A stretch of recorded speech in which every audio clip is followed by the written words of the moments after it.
Hi friends, ఈరోజు మేము అనకాపల్లి నూకాల తల్లి దర్శనానికి వెళ్ళాము.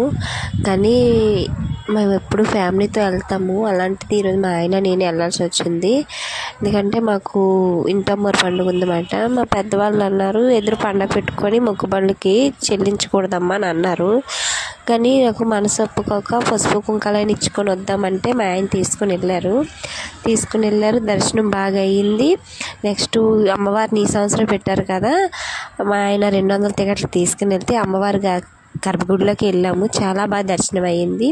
నెక్స్ట్ అమ్మవారి దర్శనం అయిపోయి బయటికి వచ్చేసాము. వచ్చిన తర్వాత మనసులోనే అనుకున్నాను, అమ్మ నాకు తలుపులంలో కూడా దర్శనం చూపించాలి, దర్శనం అయ్యేటట్టు చూడు తల్లి అని నేను మనసులోనే అనుకున్నా. మా ఆయనకు కూడా చెప్పలేదు, మా ఆయనకు తెలియదు అసలు. అలాంటిది మా ఆయన వెంటనే ఈ దర్శనం అయిపోగానే తలుపులమ్మ కూడా తీసుకుని వెళ్ళిపోయారు. కానీ నేను అస్సలు అనుకోలేదు.